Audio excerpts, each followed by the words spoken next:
Hi, this is Vivian Vande Velde, coming into your homes yet again as we are all asked to stay at home during this time of coronavirus. I have a short story to read to you. It is one of three stories that appeared in this book, Once Upon a Test, Three Light Tales of Love. This was, I do not have the hang of this camera yet. This was published by Albert Whitman and it never came out in paperback, but it did get, but the story that I'm going to read to you did get reprinted in some magazines, and I want to talk to you about those once I finish reading to you Once Upon a Test. The illustrations are by Diane Dawson Hearn. For those of you who have visited my website, www.vivianvandevelde.com, you might recognize this castle, which Diane gave me permission to use as my logo on the website. But here is the story, and there are a certain number of pictures, not on every page. This is the first one. Oops, there we go. And the story that I'm going to read to you is For Love of Sunny. Once upon a time, when the earth was divided into many small but friendly kingdoms, and when the main source of worry was not other people but dragons and giants, a certain king gave a ball to which he invited all the royalty of the neighboring lands. Two of the people who met at that ball were Princess Stephanie and a prince who was named Aloysius Zachary, but was called Sunny. Before the ball was over, the two of them had fallen in love. But when he brought her home to meet his mother, things didn't go well. "This is Princess Stephanie of Zarkle," Sunny said. "Her parents are—" "I passed through Zarkle last year," the queen interrupted. "A nasty little kingdom whose national emblem is a chicken. Her parents keep pigs in their living room, you know." "It's a chicken hawk," Stephanie corrected politely, "and we let the pigs inside when it was so cold they wouldn't when it was cold so they wouldn't freeze to death." A bit peeved, she added, "They didn't stay in the living room." Sonny shrugged. "Anyway, we want to get married."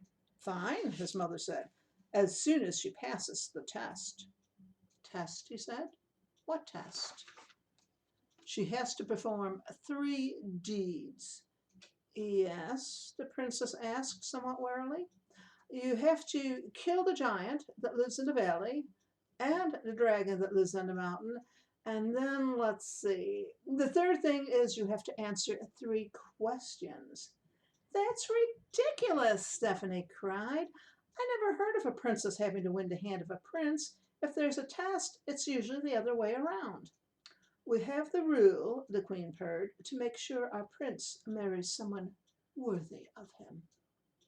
"Wait a minute," Sonny said. "I don't remember hearing this rule last year when you wanted me to marry the prime minister's daughter."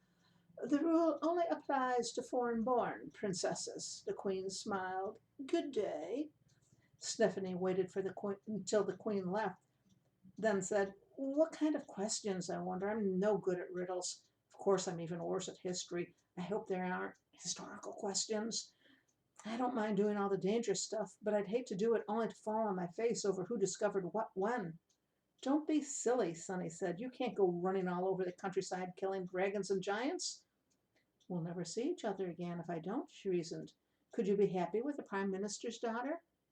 Sonny winced. "She's a big hairy girl who likes to go to bars and pick fights with sailors." "Well then, I'm on my way," Stephanie said with more confidence than she felt. Then she added, "But you better not wait lunch for me." Halfway up the mountain, Stephanie came face to face with the dragon. "Oh, there you are," she said. "How are you feeling?" The dragon, who was used to knights sneaking up the back way, hadn't noticed her walking up the main road and was a bit startled to suddenly find someone so close, even if that person was short, unarmored, and out of breath from the climb. "What?" he said. "Oh dear," she said, taking out a pencil and paper. "Hard of hearing," she murmured while writing. "I said," she repeated more loudly and distinctly, "how are you feeling?" "No need to shout," he answered. "I'm feeling all right. What's it to you?" "Feeling all right," she said, scribbling away. "No problems with your joints stiffening or anything?" Pardon the cuckoo clock. "No. Why?" She didn't reply, being too busy taking down his answer. I can't help but notice you're a bit overweight, she commented. That doesn't affect your flying, does it?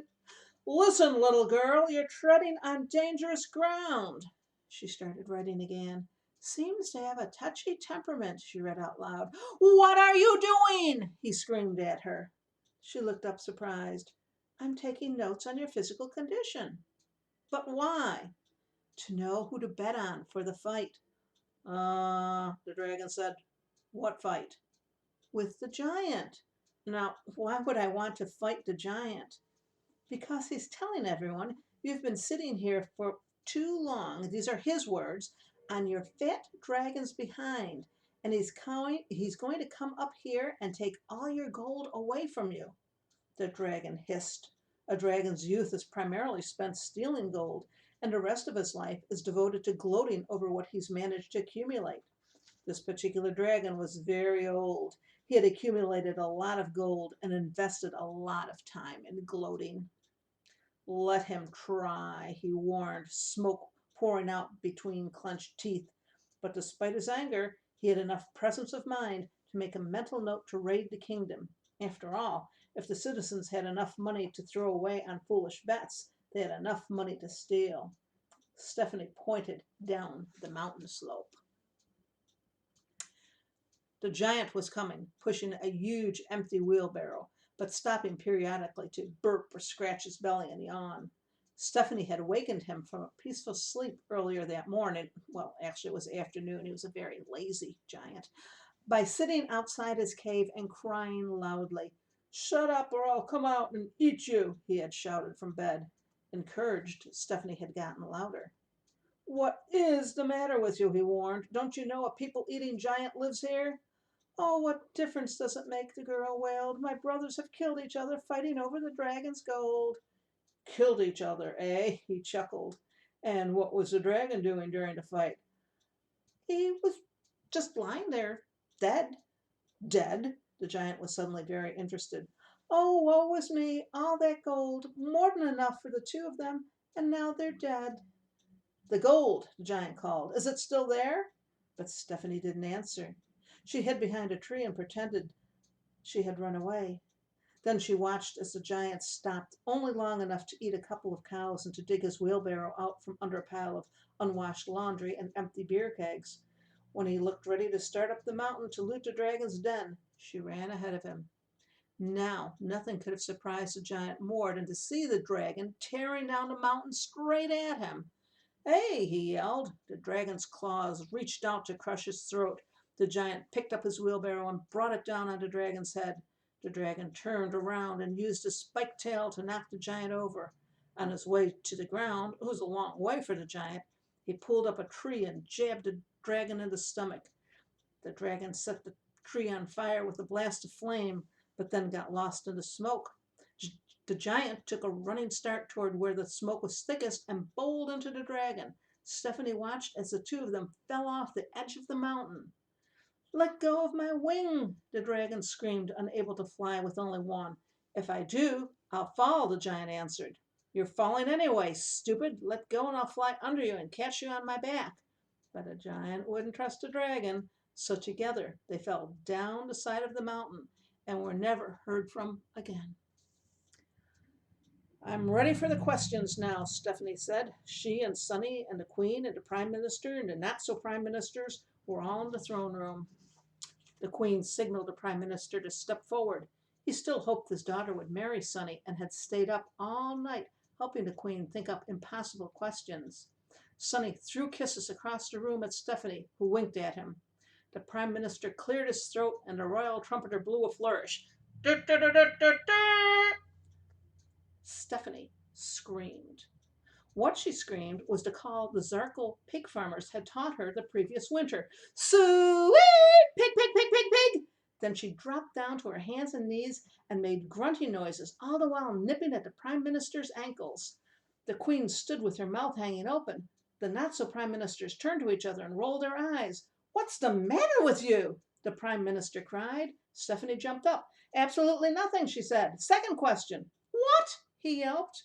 I said absolutely nothing. Third question. Wait a minute. Those weren't questions. You didn't really think those were the questions, did you? Of course not, Stephanie snapped before the Queen could say anything. My, those were 3 easy questions after all.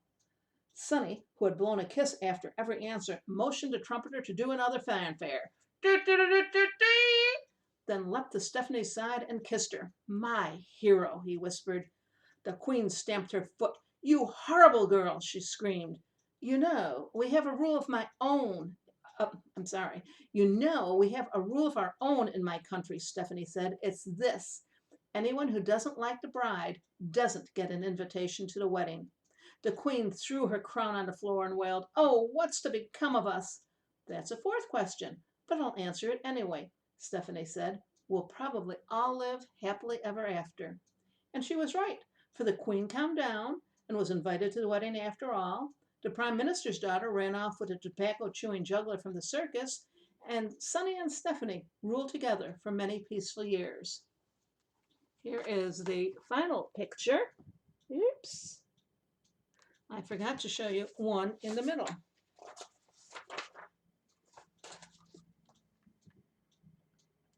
There we go. Okay, so that's the story as it appeared in the book. It got reprinted,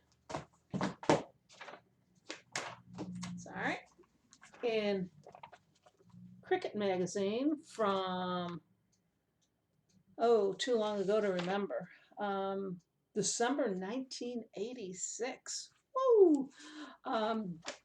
The person who illustrated the short story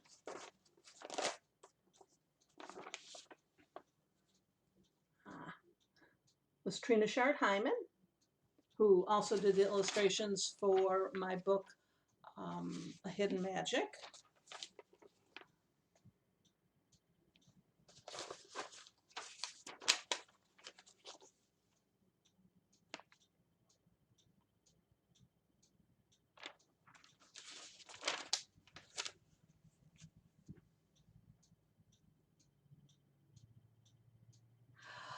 What I find interesting is that the people at Cricket changed a couple of things, most noticeably the character of the Prime Minister's daughter, who never actually appears in the story, but she's described a couple of times. In the book, she was a big hairy girl who liked to pick fights with sailors. In Cricket magazine, they changed that line to, could you be happy with the Prime Minister's daughter, Sunny Side? She's nice enough, but I'll never love her the way I love you. And at the end of the story, she doesn't run off with a tobacco chewing juggler, but just a juggler. The story also got reprinted in Girls from the Rescue. Now, the editor of Girls from the Rescue wanted each story to be set in a particular country, a particular land. He didn't like the fact that I had made up a country that Stephanie came from, which was a country of Zarkle. And so he talked to me on the phone and said, I'm thinking that this has a Scandinavian feel to it. Can you change the names of the characters to Scandinavian names? I not only did that, I added a line saying that that the country that the girl came from had reindeer, because that's a Scandinavian thing. What I didn't know is that eventually the editor, Bruce Lansky, changed his mind and decided that the story wasn't set in a Scandinavian country, but was set in Ireland. So he changed the names of the princess to Princess Meghan and to the prince as Prince Sean. However, he left in the line saying that where the Queen is talking about Zarkle and complaining what a backwards place it is, she says, it's a nasty little kingdom whose most interesting inhabitants are the reindeer, and that is still in there despite the Irish setting. So I like to tell people, well, apparently the country of Ireland is so beautiful that there are a lot of reindeer tourists. It also got reprinted, For Love of Sunny got reprinted in Storyworks magazine. They took the text from Girls to the Rescue rather than from the original book or from Cricket. And so there is still an Irish princess that has reindeer in her country. I want to thank you for coming here and listening to me read For Love of Sunny from Tales from the, oops, wrong story, um, from Once Upon a Test, Three Light Tales of Love. And I want to wish you health, happiness, and ask you to be kind. Thanks.